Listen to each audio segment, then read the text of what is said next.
Mak. Dah pukul 2 pagi ni. Kau tak tidur lagi ke? Esok ada kelas doktor lupa. Sikit. Headshot. Yes. Apa kau? Apa tadi? Sikit lagi. Apa ni? Sejak maghrib tadi kau sikit lagi. Ingat tak minggu lepas? Kau terlepas test subjek pengajian falsafah. Terlajak tidur main game. Sebab terlajak tidur main game. Alah, benda tu minggu lepas ni. Nanti aku tunjuklah Dr. Abdullah. Bukan selalu dapat momentum macam ni. Sikit lagi nak ada division ni. Momentum apa kau? Momentum hilang fokus. Tengoklah mata kau tu. Kau tengok mata kau tu. Macam pandai lah. Aku risau betul mak. Kau ni, aku kawan kau kan. Dah berapa kali saya main kau hantar lambat. Kau janji tak berhenti main pukul 11 malam. Yelah. Satu round je Zik, Kau macam tak faham. Game ni dah lah seronok, power. Aku ni rasa macam aku ni dihargai, kau tahu. Ada komuniti sendiri. Dunia luar ni reality ni bosan lah Zik.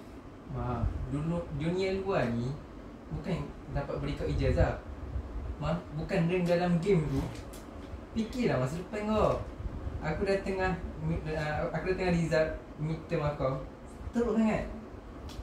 Tolonglah, bangunlah mak. Sedar sikit mak.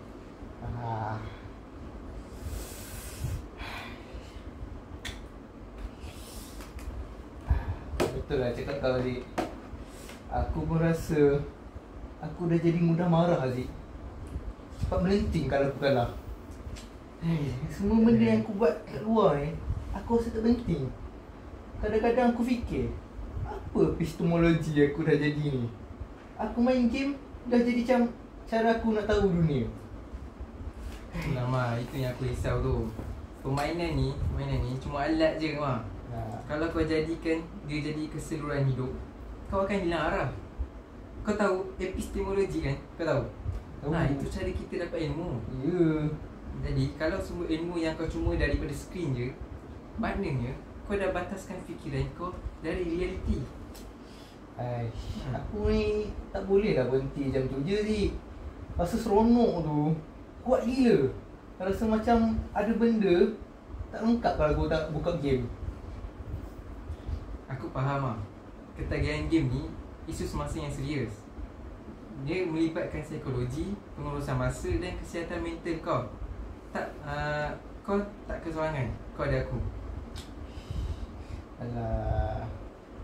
So apa solusi dia Zik? Aku serius aku tak nampak jalan keluar dia Zik. Macam ni lah. Jom kita buat. Kita tak payah buang terus, tapi kita urus dia. Boleh? Dengar sini. Solusi pertama, kau kena tetapkan had masa yang ketat. Maksud kau? Maksudnya kau ni boleh main game selepas semua tugasan, semua TV kau dah siap. Lepas tu kau nak main game tu 1 atau 2 jam je. Susah tu Zik. Macam mana kau nak naik rank Zik? Solusi yang kedua, kau cari aktiviti alternatif yang sihat. Kau join futsal petang-petang main. Kau tak macam aku suruh main futsal petang-petang. Lepas tu kalau tak nak pergi futsal, kita pergi perpustakaan selama. Kalau kau nak pergi, kau ajak je aku.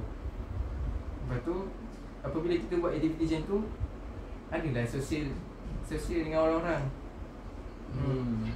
Futsal je Zik. Dah lama juga aku tak sentuh bola ni. Karat dah aku ni.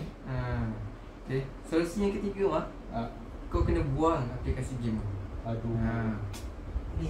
Dia susah sikit. Memanglah benda ni biar susah sikit, lama-lama senang lah. Okay. Aku cuba Zik. Cuma aku perlukan kawan lah untuk tegur aku bila aku lalai. Kau boleh meniti aku? Salah tentu tugas seorang kawan ni untuk membawa kau ke jalan yang benar. Ingat, game ni bukan masalahnya, tetapi ketidakseimbangan yang kau cipta. Kawal game, jangan biarkan game kawal kau. Jom, sebelum kita tidur, kita list dulu jadual belajar dan main dan aktiviti kau yang baru. Okay?